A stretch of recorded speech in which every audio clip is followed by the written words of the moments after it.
완공도 안 됐는데 혈세 낭비 논란에 휩싸인 자전거 도로가 있습니다. 농촌마을이라 이용자가 얼마 없는데 부실 시공 논란까지 일고 있습니다. 송정근 기자가 현장 취재했습니다. 오는 7월 완공을 앞두고 있는 자전거 도로. 사실상 대부분의 구간이 완성돼 이용되고 있습니다. 장성군이 추정하는 이용자 수는 하루 평균 80명가량. 하지만 인근 주민들의 이야기는 전혀 다릅니다. 여기 자전거 도로 타고 다니는 데를 보들 못했어요. 몇 명 다니는데 한 19명 된가 모르겠어. 근데 자전거 도로는 주민과 상무대 군인들의 자전거 타기 생활화를 위해 만들어졌습니다. 이 자전거 도로는 상무대에서 상무 아파트까지 양쪽에 4km씩 8km가 만들어졌습니다. 하지만 이 자전거 도로를 제대로 활용하는 사람은 찾아볼 수 없습니다. 실제로 지켜봤더니 출퇴근 시간에도 한낮에도 자전거를 타는 사람들은 거의 없습니다. 전동차 타고 한나댕에. 근데 별로 많이 사용은 안 한가요. 실제 이용객이 얼마나 될지 타당성 조사나 수요 조사도 하지 않고 자전거 도로를 만들었기 때문입니다. 전시행정이라는 지적에 장성군은 앞으로 자전거 도로 주변에 면사무소와 중학교가 들어설 예정이라며 이용자가 점차 늘어날 것이라고 말합니다. 3개 면사무소 신축 부지도 있고 또 3개 중학교 또 3서 중학교 통합 문제도 계속 나오고 있고. 하지만 중학교는 언제 지을 것인지 구체적인 계획조차 잡혀있지 않습니다. 벌써부터 부실 시공 지적도 나오고 있습니다. 자전거 도로에 칠해놓은 페인트가 들떠 다시 페인트를 칠해야 하는 상황입니다. 이용자가 없는 무용지물 자전거 도로. 여기에 투입된 예산은 20억 원이 넘습니다. MBC 뉴스 송정근입니다.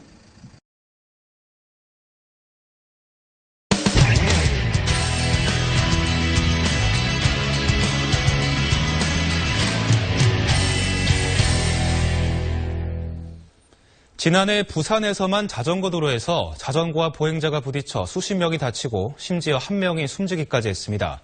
이유는 부산의 자전거 도로가 갖고 있는 구조적 문제 때문인데 부산시 입장은 그냥 시민들이 알아서 조심하라는 겁니다. 집중 취재 임선웅 기자입니다. 자전거 전용 도로지만 그 위로 시민들이 오갑니다. 이 때문에 보행자와 자전거가 부딪힐 뻔한 아슬아슬한 장면이 이어집니다. 사고는 어떻게 나신 거예요, 그러면? 갑자기 비 오니까 이렇게 가다가 애들이. 최근 3년간 부산 지역 자전거 도로에서 자전거와 보행자 사이에 일어난 사고로 160명이 숨지거나 부상을 입었습니다.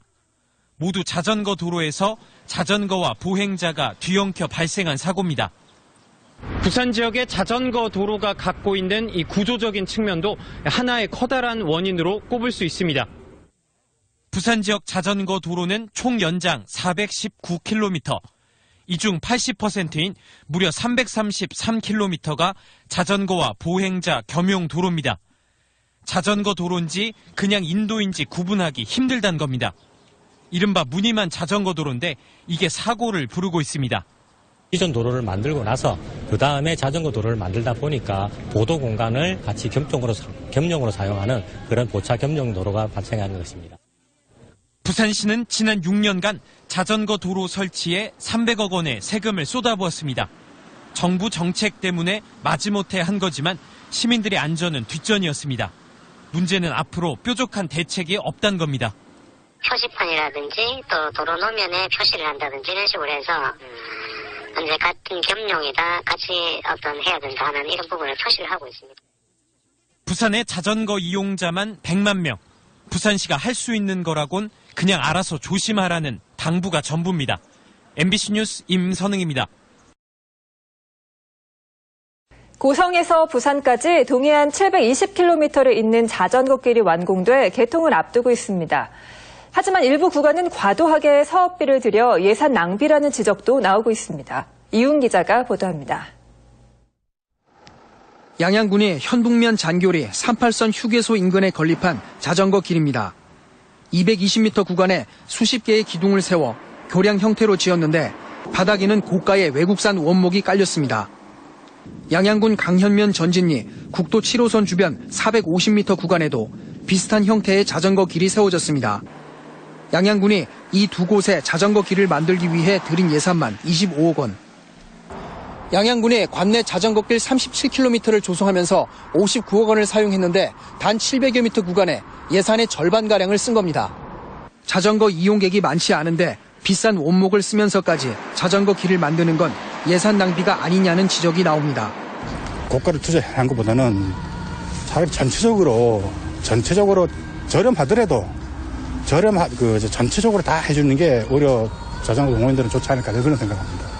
양양군은 해당 구간이 경사가 심하고 도로에 자전거 길을 만들기가 쉽지 않아 교량 형태의 목재 길을 조성했다고 말합니다.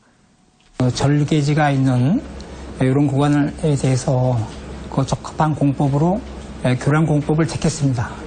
미관상도 괜찮고 하여튼 자전거 명소가 될 것으로.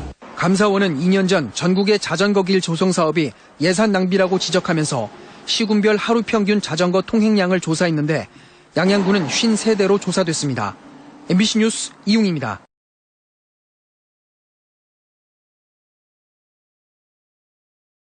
(4대강) 사업으로 깨끗하게 조성된 자전거 도로에 난데없이 덤프트럭이 다니면서 주민들을 불안케 하고 있습니다. 어찌 된 일인지 조동진 기자가 현장을 다녀왔습니다. 4대강 사업에 따라 안동시가지에서 하회 마을까지 차량이 통행할 정도로 잘 닦여진 안동시 풍산읍 소산리의 자전거 도로입니다. 전국의 자전거 동호인들과 마을 주민들이 산책길로 즐겨 사용하고 있습니다. 이 도로에 지난 6월부터 덤프트럭이 다니면서 주민들을 불안케 하고 있습니다. 처음에는 이 구간의 자전거 도로에도 덤프트럭이 다녔지만 민원이 생기면서 안전봉이 설치되자 지금은 통행하지 않고 있습니다. 그러나 안전봉이 없는 구간은 여전히 덤프트럭이 통행하고 있습니다.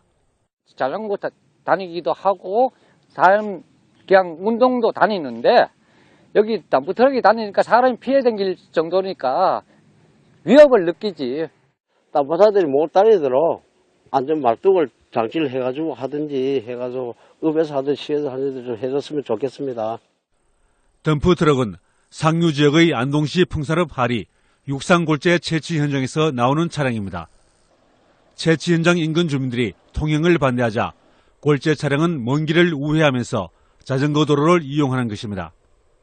자전거 도로나 농로 모두 덤프트럭의 통행이 금지되어 있지만 농로 통행은 어쩔 수 없다 하더라도 자전거 도로 통행은 안전상 시급한 조치가 필요합니다. 지금 현재 민원 불편 사항에 대해서는 시의 중앙부서와 협의해서 불편함이 없도록 적극적으로 노력을 하겠습니다.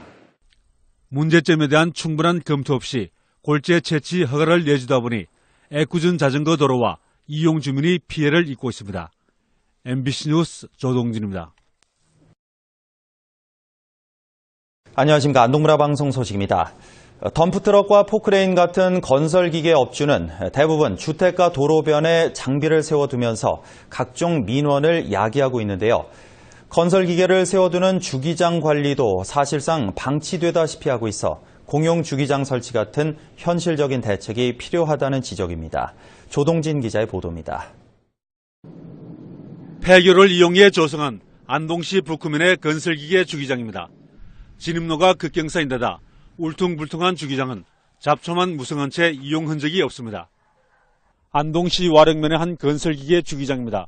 산을 깎은 뒤 흙더미도 치우지 않고 있어 주기장이라고 말하기조차 민망스럽습니다.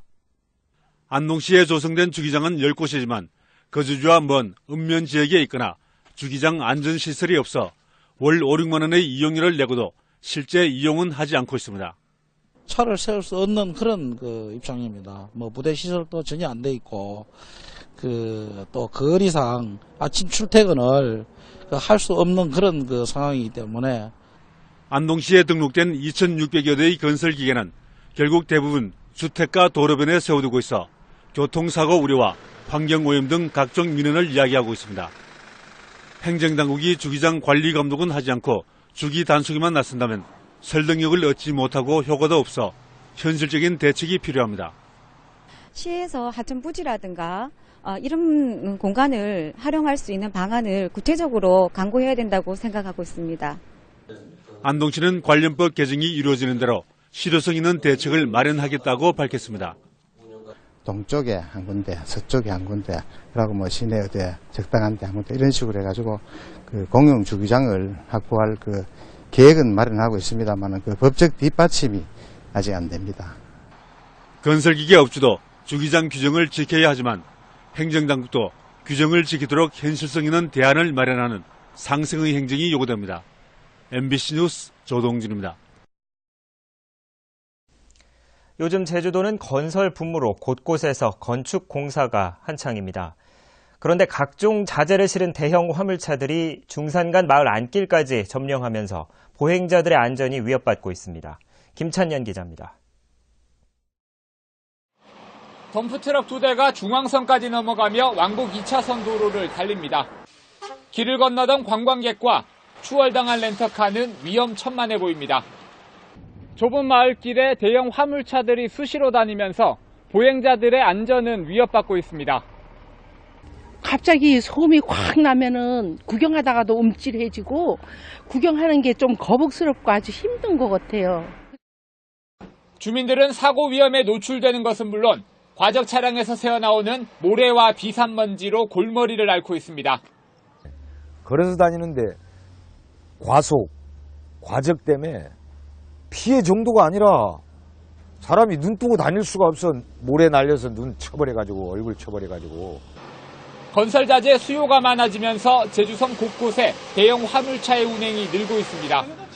특히 항만 주변에서만 과적 단속이 이루어지면서 일부 운전자들이 단속을 피해 중산간 좁은 도로를 달리는 겁니다. 과적이 나오게 되면은 검문소를 피해 다니기 위해서 차가 우회해서 중산간으로 다닐 수밖에 없는 실정이거든요. 행정기관의 틀에 박힌 단속에 운전자들의 무리한 과적과 얌체 운행으로 농촌 지역 주민들만 피해를 보고 있습니다. MBC 뉴스 김찬년입니다. 빠른 속도로 하이패스 차로로 들어서는 트럭이 연석을 잇따라 들이받습니다. 요금 단말기를 박살내고도 멈추지 않습니다. 입구를 들이받은 SUV 차량은 아예 차로를 가로막아 버립니다. 최근 5년간 발생한 하이패스 사고는 210여 건. 이 가운데 70%는 진출입로에 있는 시설물과의 충돌 사고입니다. 과속도 문제지만 하이패스 차로 폭이 갑자기 좁아지기 때문입니다. 고속도로 폭은 최소 3.5m 이상인데 하이패스 차로는 3m에 불과합니다. 차량 폭이 2.5m인 대형 화물차가 드나들 땐 그야말로 아슬아슬합니다. 대형 차량을 이제 통과를 시키게 되면은 거기에 맞춰서 적절한 규모의 폭도 조금 더 상향시키는 것이 바람직하다고 생각이 됩니다. 특히 하이패스 제한 속도 30km도 제대로 지켜지지 않아 차량 간 충돌 사고도 잦은 상황. 운전자들의 각별한 주의가 요구됩니다.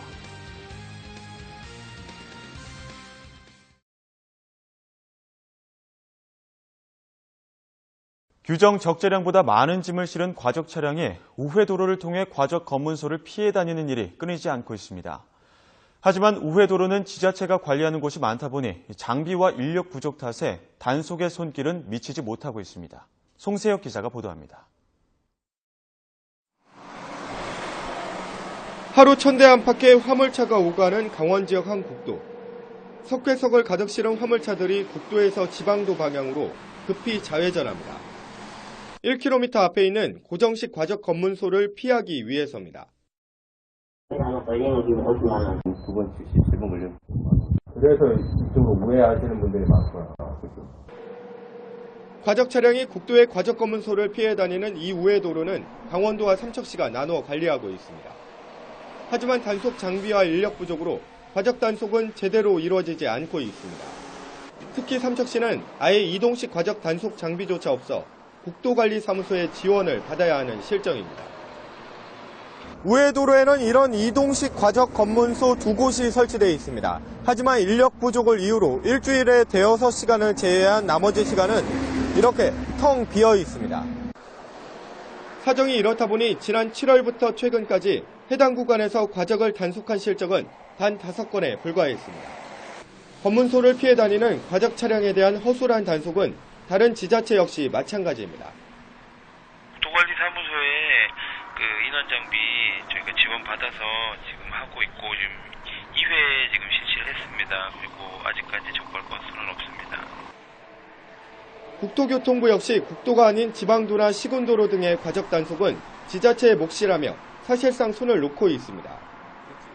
과적 단속의 사각지대가 방치되면서 일부 화물차들의 위험천만한 과적 운행은 오늘도 계속되고 있습니다.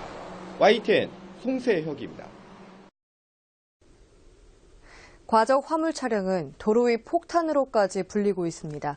단속을 피하는 수법은 날로 교묘해지고 있는데요. 경기도가 단속 시스템을 확 바꿨습니다. 이상범 기자입니다. 짐을 가득 실은 대형 화물차를 경기도 이동 단속반이 세웁니다. 하지만 화물차는 위험천만한 주행을 하며 단속반을 칠 기세입니다.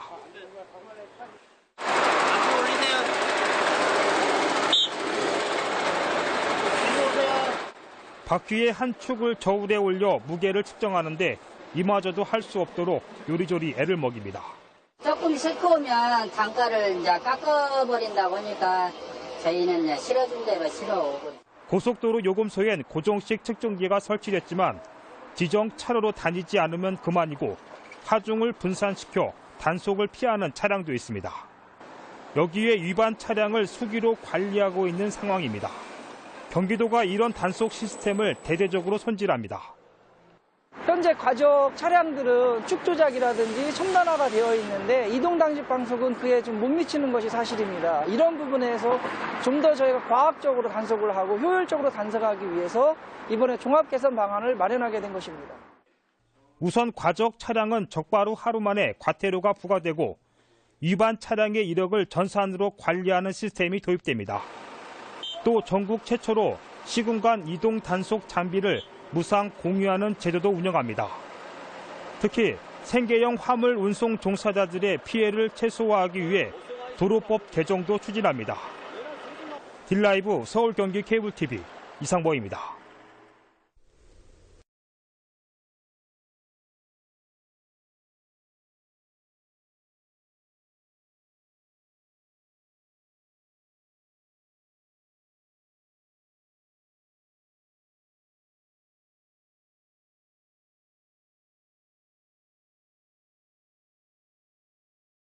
건널목 신호가 바뀌는 순간 한 어린 학생이 자전거를 타고 급히 건너다 차량과 부딪힙니다.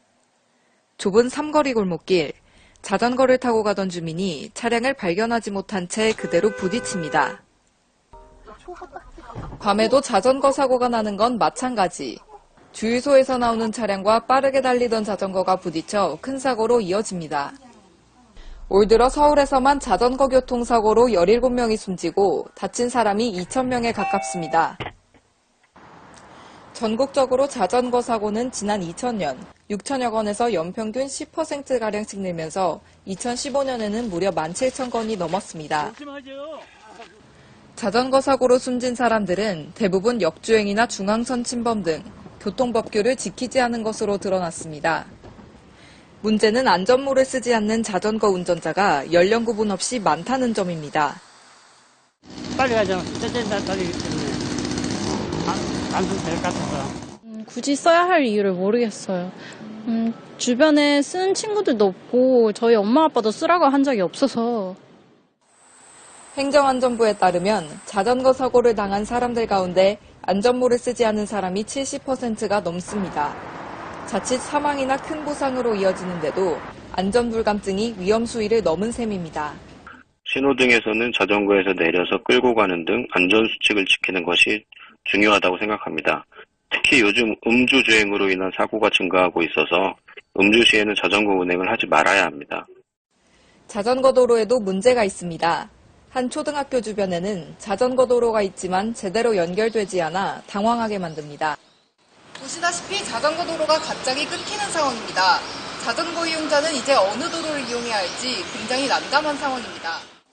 이처럼 자전거 도로가 중간중간 끊겨 있는 곳이 적지 않아 자전거 이용자들의 불만을 사고 있습니다. 자전거 운전자들의 안전의식이 미흡한 데다 안심하고 타고 다닐 수 있는 환경도 너무 허술한 겁니다. 우리 생활 속에 깊이 뿌리내린 자전거.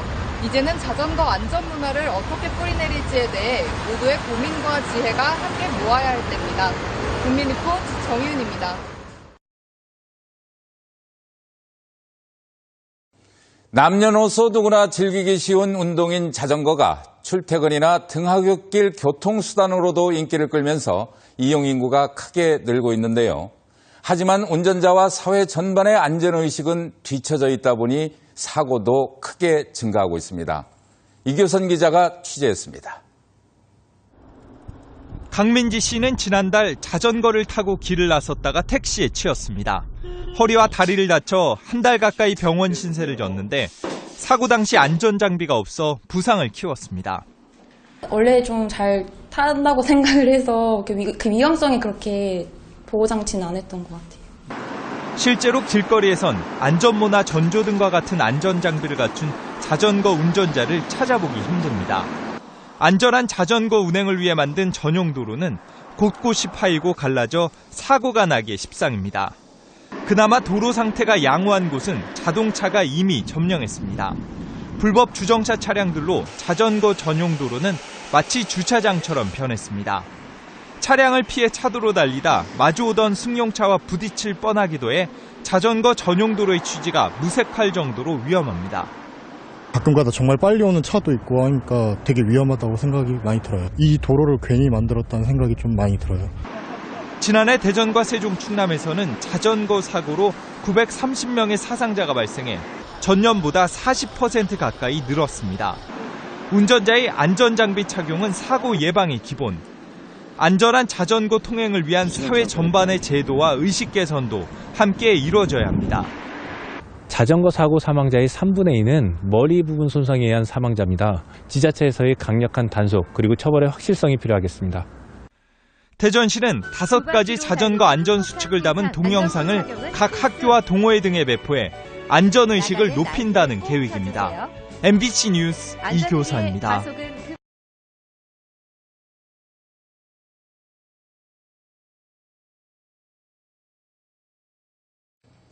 최근 친환경에 대한 관심이 높아지면서 자전거 이용자가 늘고 있습니다.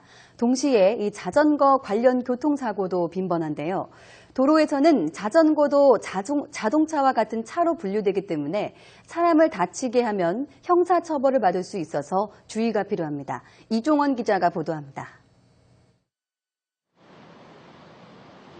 교차로에서 빨간색 신호등을 보고도 자전거를 그대로 몰고 가던 김모 씨는 신호를 받아 좌회전을 하던 오토바이와 부딪히고 말았습니다. 사고 충격은 당연히 자전거가 더 컸지만 교통사고 가해자가 된 건 김모 씨였습니다. 법정에선 김 씨는 신호를 위반한 과실로 운전자를 다치게 하고 오토바이를 망가뜨린 혐의가 유죄로 인정돼 벌금 50만 원을 선고받았습니다. 인도에서 자전거를 타던 최모 씨는 보행자를 피하느라 균형이 무너지면서 마침 앞서가던 자전거 뒷바퀴를 건드렸습니다. 넘어진 앞자전거 운전자는 크게 다쳐 병원으로 옮겨졌지만 일주일 만에 숨졌고 최 씨는 안전운전을 하지 않은 혐의로 기소돼 금고형을 선고받았습니다. 모처럼 탄천변 자전거 도로를 달리던 김모 씨는 역주행 사실을 뒤늦게 깨닫고 급하게 차선을 바꿔 탔습니다. 그러다 옆 자전거를 넘어뜨려 운전자에게 전치 4주의 상처를 입혔고 김 씨는 벌금 50만 원을 선고받았습니다. 사고가 일어난 장소는 차도와 인도, 자전거 도로 등 모두 달랐지만 사고를 낸 이들에게 적용된 법규는 자동차와 같은 교통사고 처리 특례법입니다. 도로교통법상으로는 자전거도 차에 포함되므로 자전거를 몰다가 실수로 다른 사람을 다치게 한 경우에도 교통사고 처리 특례법에 따라 형사처벌을 받을 수 있습니다. 자전거가 보행자를 친 사고도 해마다 꾸준히 늘어 지난해에는 790여 건으로 5년 전과 비교하면 무려 3배나 증가했습니다. 도로에선 자전거 페달을 밟는 순간 가속 페달을 밟아 자동차를 모는 것과 다를 게 없습니다. 법원 관계자는 자전거도 엄연히 차로 분류되는 만큼 어떤 경우에도 예외는 인정되지 않는다고 강조했습니다. YTN 이종원입니다. 자전거 전용 도로에서 자전거를 타다가 보행자를 치어 다치게 했다면 이 운전자뿐 아니라 보행자에게도 과실이 있다는 법원의 판결이 나왔습니다. 김준영 기자의 보도입니다. 지난 2012년 5월 서울 도림천변 자전거 전용 도로에서 사고가 났습니다. 보행자 도로를 걷던 73살 A씨가 어느 순간 붙어있던 자전거 도로로 들어왔고 마침 시속 20km 정도로 자전거를 몰던 B씨가 미처 피하지 못해 뒤에서 들이받은 겁니다. A씨는 넘어지면서 머리를 바닥에 부딪혀 심각한 뇌손상을 입어 수술을 받았습니다. 하지만 이후 대화를 제대로 할 수 없고 좌반신 마비가 심해 혼자 설 수도 없는 지경에 이르렀습니다. 그러자 A씨의 남편과 자녀는 B씨를 상대로 3억 3천만 원을 배상하라며 소송을 냈습니다. 법원은 A씨의 손해액을 치료비 등을 고려해 2억 4천만 원으로 산정하면서 전방 주시 의무를 게을리한 과실이 인정된다며 B씨의 배상 책임이 있다고 밝혔습니다. 하지만 재판부는 B씨의 책임을 40%로 제한하면서 위자료 600여만 원을 더해 1억 원을 배상하라고 판결했습니다. 사고가 일어난 곳이 보행자 통행이 허용되지 않는 자전거 전용 도로인데도 A씨가 진입하면서 사고가 일어났다며 A씨의 과실도 있다고 판단했습니다. 자전거는 도로교통법상 차량에 해당해 아무리 전용 도로라 하더라도 보행자를 보호할 의무가 있지만 사고 형태에 따라 책임 비중이 달라질 수 있다고 전문가들은 설명했습니다. YTN 김준영입니다.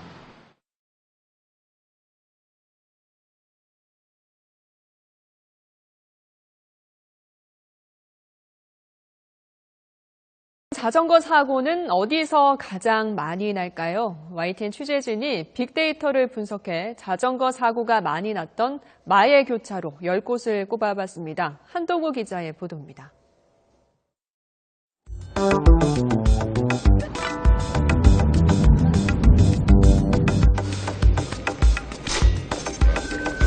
제가 자전거를 타고 온 이곳은 가상 스튜디오입니다. 이곳에서 YTN 데이터 저널리즘 팀이 분석한 데이터 지도를 한번 살펴보겠습니다. 최근 3년 동안 자전거 사고가 2번 이상 났었던 8,500여 곳을 표시한 건데요. 보시는 것처럼 대도시 주변으로 빨간 점이 몰려 있습니다. 서울을 한번 자세히 들여다볼까요? 보시는 것처럼 도심을 빼고는 대부분 지역이 붉은 점으로 표시되어 있습니다. 바로 자전거 사고가 많이 났던 구역인데요. 자전거 도로가 많은 동네와 거의 일치합니다. 한번 확대해 볼까요? 네, 서울 동대문구청 부근입니다. 이렇게 크고 작은 교통사고는 주로 교차로 부근에 몰려 있습니다. 자전거 도로가 자동차 도로와 만나는 곳인데요. 사고 다발 구역에서 일어난 사고 가운데 60%는 이렇게 교차로 부근에서 일어났습니다. 그렇다면 어느 교차로에서 사고가 가장 많이 났을까요? 자전거 사고가 자주 발생한 마의 교차로 10곳을 뽑아봤는데요. 1위는 서울 송파구 방이동 올림픽공원 남문 사거리였습니다. 3년 동안 모두 15번 사고가 났는데 피해자가 크게 다친 사고만 9번이나 됩니다. 이 외에도 서울 가락시장 사거리, 서울 구산역 사거리, 경기도 부천시 중동대로 사거리에서도 각각 14번씩 사고가 났습니다. 이렇게 자전거 사고가 많았던 교차로 10곳을 따져보니 서울이 6곳, 대구가 3곳, 경기도가 1곳이었습니다. 시기별로도 볼까요? 역시 나들이가 많고 바깥 활동하기가 좋은 5월과 6월, 9월과 10월 사이에 자전거 사고가 많았습니다. 1년 중 사고가 급증했던 때도 6월 말과 9월 중순이었습니다. 바로 지금이죠. 요일별로 보면 주말이나 휴일보다 평일에 일어난 사고가 많았고요. 하루 중에는 오전 8시 전후와 오후 5시에서 6시 전후에 사고가 빈발했습니다. 정리하면 봄, 가을, 출퇴근 시간, 교차로 근처를 지날 때 자전거 사고를 특히 조심해야 합니다. 지금까지 가상스튜디오에서 YTN 한동우입니다. 고속도로에서 사고가 나면 1차 사고 운전자는 낮에는 차량 뒤쪽 100m 지점에 삼각대를 세우고 또 밤에는 뒤쪽 200m 지점에 불꽃 신호기 등으로 표시를 하도록 의무화돼 있습니다. 하지만 현실적으로 이를 지키기는 어려워 이 규정에 대한 정비가 필요하다는 목소리가 높습니다. 보도에 황보연 기자입니다. 짙은 안개를 뚫고 달리는 관광버스. 얼마 못 가 서행하던 승용차를 그대로 들이받습니다. 옆 차로를 달리다 사고가 난 택시는 곧바로 다른 버스의 옆구리를 가격당합니다. 2차, 3차, 4차. 꼬리에 꼬리를 문 사고차들은 무려 100대가 넘었고 죽거나 다친 사람은 60여 명이나 됐습니다. 가들이 위로 아들하고 올라갔죠. 올라가지고 있는데 대포 쏘는 소리처럼 쾅쾅쾅 아주 밀려오고 날아가고 차들이.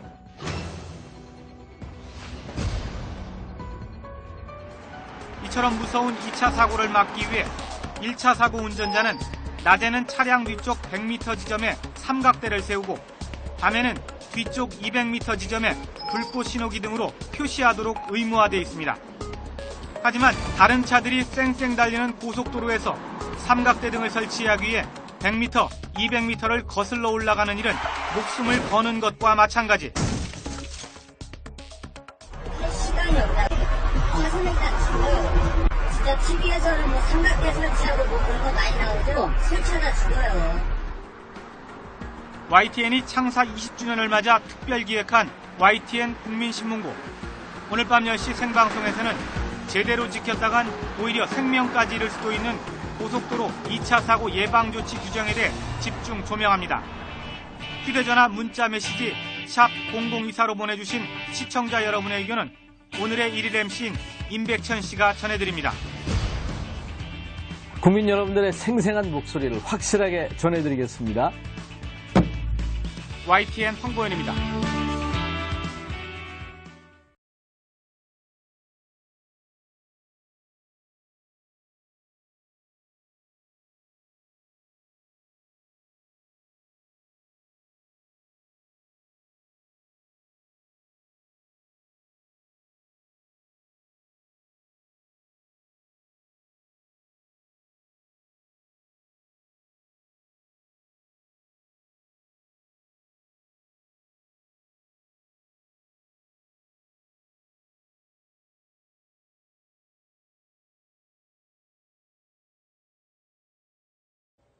최근 3년 동안 있었던 몰래카메라 범죄 중 36%가 여름철에 집중 발생할 정도로 해마다 피서철이 되면 몰래카메라 범죄가 극성입니다.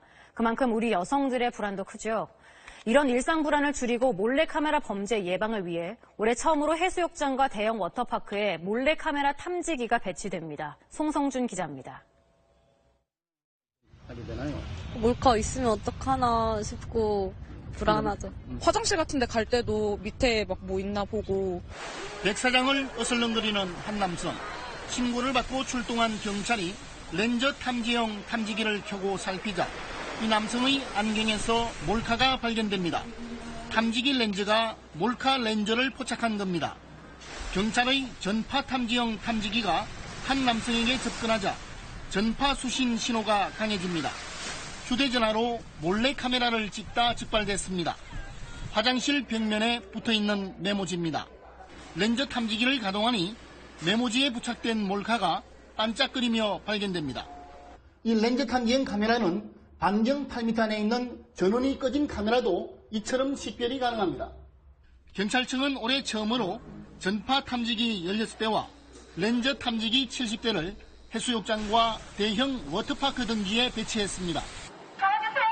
또 화장실과 탈의실 등에 CCTV와 비상벨을 새로 설치해 성범죄 예방에 적극 나섰습니다. 비상벨 57개 신설 등 또 전국 최초 몰래카메라 탐지기를 활용해서 탈의실, 화장실 등을 지속 점검하게 되겠습니다. 최근 3년간 전국에서 발생한 몰카 범죄는 2,700여 건으로 이 가운데 36%가 여름철에 집중 발생하고 있습니다. SBS 송승근입니다. 요즘 맘 놓고 목욕탕이나 수영장 가기가 겁난다는 여성들이 많습니다. 행여 누가 고성능 카메라폰으로 자신을 찍을까 소름이 끼치기 때문입니다. 현실화되고 있는 카메라폰 공포 실상을 나신아 기자가 취재했습니다. 여성들이 앞다퉈 몸 맵시를 뽐내는 이 여름.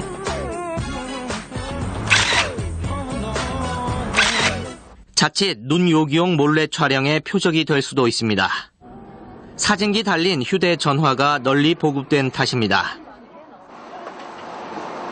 지난 4월 지하철에서 몸 일부를 몰래 촬영당한 여대생은 심리적 충격을 호소합니다. 너무 수치 느끼고요. 이제 치마도 보기가 싫고 치마도 못 입겠는 거.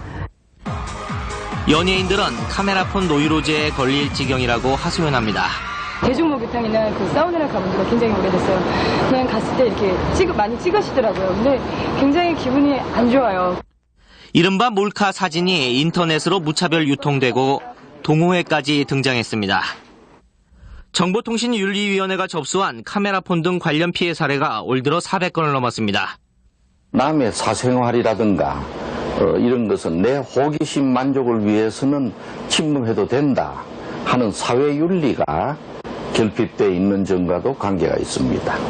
카메라폰은 공연 등의 몰래 촬영에도 악용되고 있습니다. 카메라폰을 촬영에 사용할 때 빛이나 신호음을 내도록 하는 방안을 정보통신부가 추진하고 있지만 수천억 원 규모의 시장을 지키려는 업계의 입김부터 어떻게 이겨낼지가 과제입니다. KBS 뉴스 나신합니다.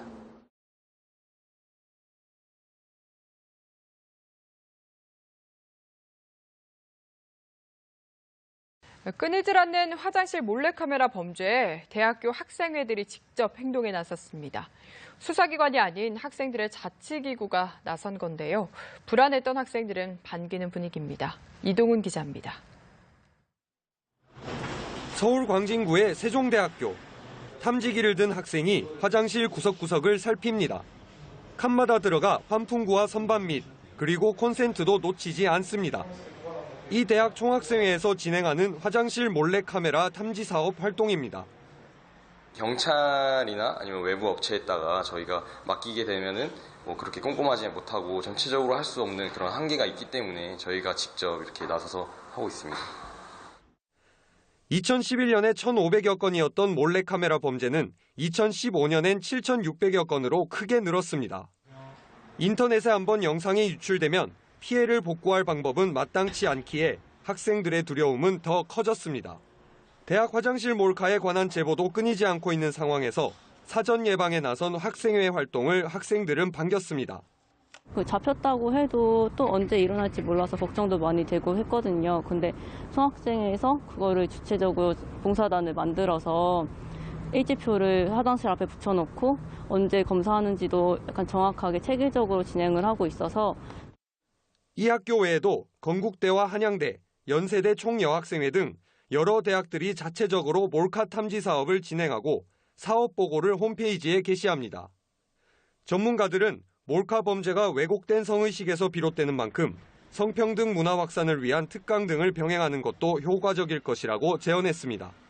연합뉴스TV 이동훈입니다.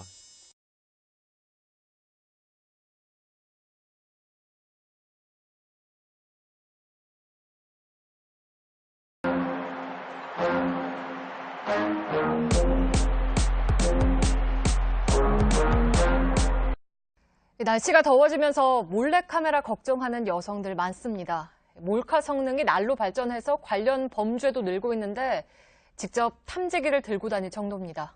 오선민 기자입니다. 가방을 걸친 남성이 쫓기듯 뛰어갑니다.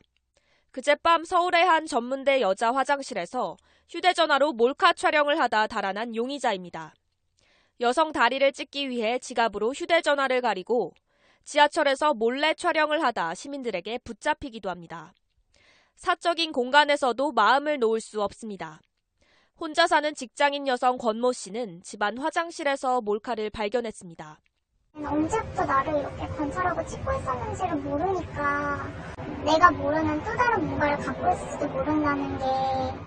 가장 안전해야 할 공간에서 느낀 공포는 몰카 불안증으로 이어졌습니다. 창문 쪽을 계속 주시하게 돼요. 옷을 갈아입는데 탁자 이런 데 아래 들어가서 이렇게 갈아입는다거나 괜히 인터넷에 막 제 이름 쳐보고. 일부 여성들은 직접 몰카를 찾아 나서기도 합니다. 직장 여성 김모 씨도 탐지기를 구입했습니다.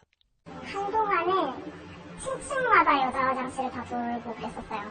카페를 가거나 술집에 가도 기본적으로 들고 가서 구석구석 한 번씩 이렇게 탐지를 해보고. 한 여대 학생들은 몰카를 찾기 위해 캠퍼스를 돌고 서울시도 여성안심보안관을 채용해 공공기관에 몰카 수색을 하고 있습니다. 몰래카메라가 아주 세밀한 쌀털 나는 게 요새 있어요. 그래서 이런 데를 더 집중으로 점검하고서. 몰카 피해는 늘지만 처벌은 약합니다. 최근 5년간 발생한 몰카 범죄 10건 가운데 7건은 벌금형에 그쳤습니다. 이렇게 직접적인 신체 접촉을 한 추행이라든지 강간보다는 좀 죄질에 있어서 좀 낫다라고 판단을 해서 그렇죠. 몰카 범죄 처벌을 강화해야 한다는 목소리가 커지고 있습니다. JTBC 오선민입니다.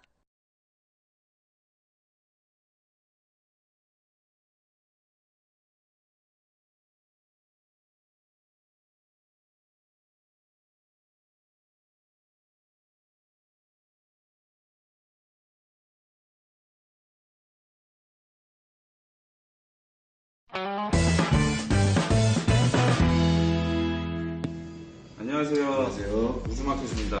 공중 화장실에 몰래 카메라를 설치해 여성들의 모습을 녹화하고 인터넷에 유포한 30대가 경찰에 붙잡혔습니다.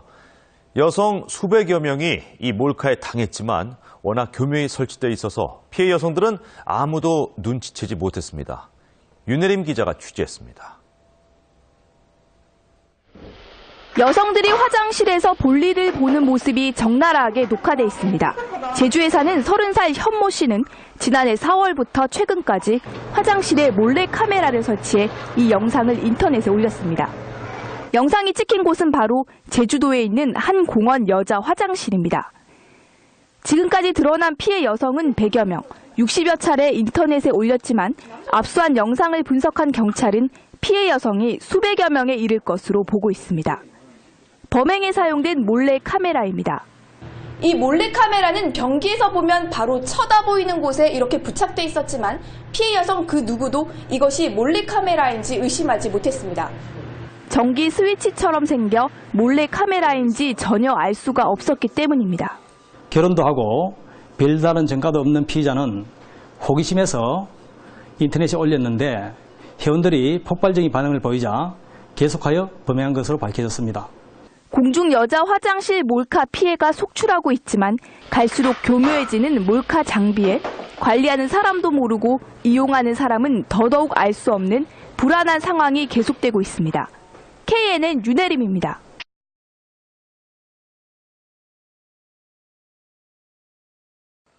네, 국내 한 유명 워터파크 샤워실에서 찍힌 몰래카메라 영상 점점 파문이 커지고 있습니다. 누가 왜 그랬는지는 모르겠습니다만은 악의적으로 찍은 것 같습니다. 그리고 해외에서 서버를 통해서 유포시킨 것으로 파악됐습니다. 악의적으로 찍어서 악의적으로 퍼뜨렸다는 얘기입니다. 자, 이렇다면 선량한 시민들이 아무 잘못도 없이 피해를 입는다면 어떻게 마음 놓고 우리 사회를 살아갈 수 있겠습니까? 경찰이 이 동영상을 퍼간 사람들도 처벌하겠다는 방침을 밝혔습니다. 정유진 기자 연결되어 정 기자 나오십시오. 네, 사회부입니다. 네, 해외 서버를 통해서 이 영상 올렸다면서요? 그렇습니다. 사건을 수사하고 있는 경기 용인 동부경찰서는 지금 퍼지고 있는 동영상들이 해외 서버를 두고 올라온 것으로 파악했습니다. 최초로 올라왔던 동영상도 또 지금 무분별하게 퍼지고 있는 동영상들도 해외 서버를 통해 올라왔다는 것인데요. 국내 서버를 이용했다면 파일 유포자를 찾는 일이 비교적 수월했겠지만 외국에 근거지를 둔 만큼 역추적이 사실상 불가능해서 수사도 난항을 겪을 것으로 예상됩니다. 따라서 경찰은 동영상 내용을 살피면서 특이점을 통해 유포자를 수사하고 있다고 설명했습니다. 또 유포 경위를 알고 있는 사람의 제보도 기다리고 있습니다. 이 영상은 인터넷을 통해서 무분별하게 퍼지고 있는데요. 경찰은 많은 사람이 영상을 보거나 다운받을 수 있도록 블로그 등에 올린 사람도 처벌할 방침입니다. 앞서 지난 16일쯤 여자 샤워실과 탈의실 내부가 촬영된 8분 길이의 동영상이 해외 사이트를 통해 유출돼 빠르게 퍼졌습니다. 영상 속 사람들이 수영복을 입고 있다는 점과 직원 복장을 근거로 워터파크에서 찍힌 영상이라는 주장이 제기되고 있습니다. 경기 용인 동부경찰서는 직원 복장이 등장한 워터파크 측에서 유포자를 찾아내 처벌해달라고 신고를 해 수사에 착수했습니다. 지금까지 사회부에서 YTN 정유진입니다. 국내 유명 워터파크 여성 샤워실에서 누군가 몰래 찍은 것으로 추정되는 영상이 유출됐습니다.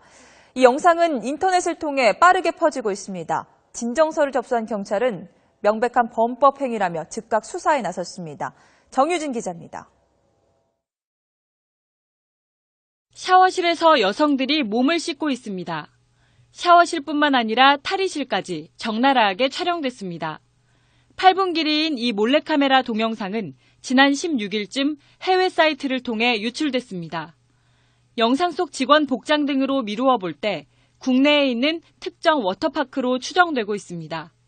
영상이 인터넷을 통해 빠르게 퍼지면서 정확한 장소와 함께 누가 왜 이렇게 했는지를 놓고 네티즌들 사이에 논란이 일고 있습니다.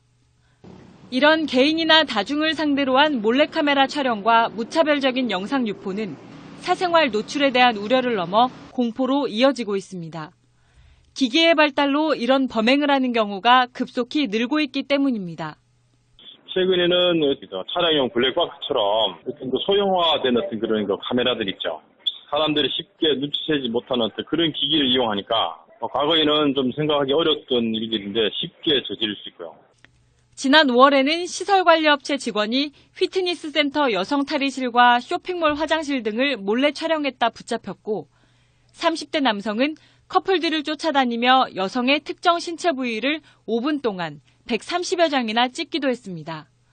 몰래카메라 범죄는 지난 2009년 800여 건이었지만 지난해에는 6,600여 건으로 8배나 급증했습니다. 몰카 범죄를 저지르다 적발되면 5년 이하의 징역형이나 1,000만 원 이하의 벌금형을 받게 됩니다. YTN 정유진입니다.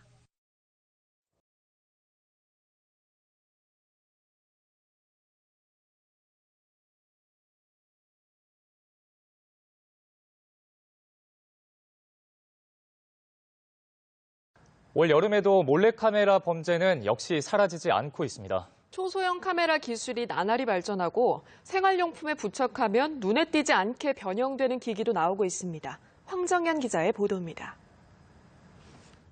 인터넷 쇼핑 사이트입니다. 갖가지 초소형 카메라들이 손님을 기다리고 있습니다.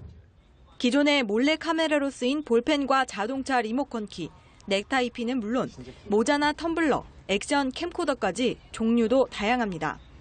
가격은 10만 원에서 40만 원 수준으로 크기와 모양이 더욱 정교해졌습니다. 생활용품에 주로 장착되다 보니 육안으로 찾아내기가 쉽지 않습니다. 지난해 8월 국내 유명 워터파크 샤워장 탈의실에서 몰카 사건이 발생한 지 1년이 됐지만 몰카 범죄는 끊이지 않고 있습니다. 올여름 유명 항공사 여자 화장실에 몰카를 설치한 20대 남성이 체포됐고 현재 경찰관이 몰카로 여대생 다리를 찍었다가 파면되기도 했습니다. 심지어 중학생이 여교사의 치마 속을 촬영하는 일도 있었습니다. 몰카 범죄는 2011년 1,500여 건에서 지난해 7,600여 건으로 해마다 증가 추세입니다. 몰카 목적으로 구매를 하는 건지 아니면 다른 내조 목적으로 하는 건지 이것을 몰카 행위가 일어나기 전까지는 알 수가 없기 때문에 규제할 수 있는 법 적용 자체가 현실화될 수 있는. 전문가들은 초소형 카메라 판매를 규제하면 음성화될 소지가 있는 만큼 온라인 유포를 막고 처벌 수위를 높이는 것이 필요하다고 지적합니다. 연합뉴스TV 황정현입니다.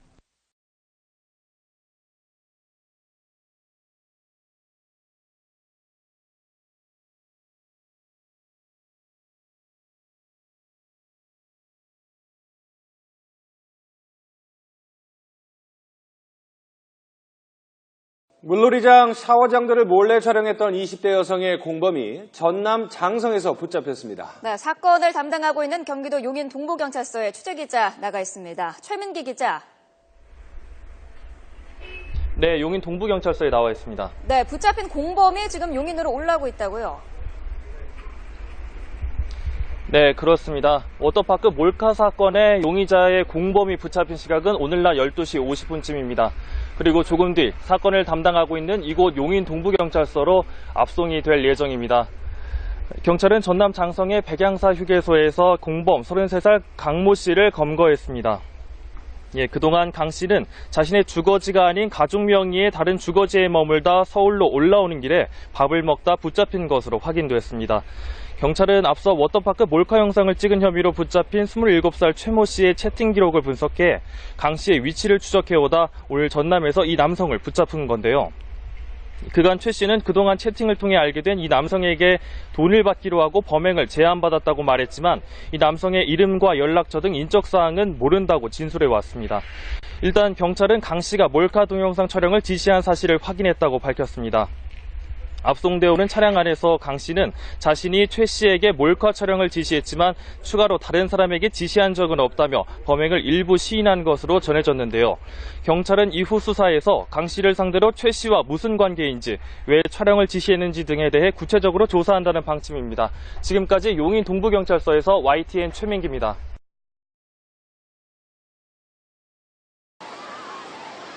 무더위를 피해 시원한 바다를 찾은 피서객들이 백사장을 가득 메우고 있습니다. 여름날의 추억을 담기 위해 저마다 휴대전화를 꺼내듭니다. 그런데 비키니를 입은 여성들만 의도적으로 골라 담는 사람들이 눈에 띕니다. 기분 나쁜데 솔직히 막 뭐라고 할 수도 없고 그냥 피해서 가고 막 내 사진 찍어서 자기가 가서 보고 막 이런 생각하고 이러면 인터넷에 올리고 이러면 기분 더러워요. 비키니를 입은 여성의 특정 부위를 촬영하는 등 여름철 몰카가 기승을 부리자 경찰은 2개 중대를 투입해 순찰을 강화하고 있습니다. 부산지방경찰청 제2기동대는 해운대 해수욕장에서 여고생의 몸을 몰래 찍은 외국인 노동자 2명을 입건했습니다. 캄보디아와 베트남 출신인 이들은 18살 김 모양의 신체 특정 부위를 10여 장 촬영한 혐의를 받고 있습니다. 경찰은 몰카를 막기 위해 처벌과 계도를 병행하고 있습니다.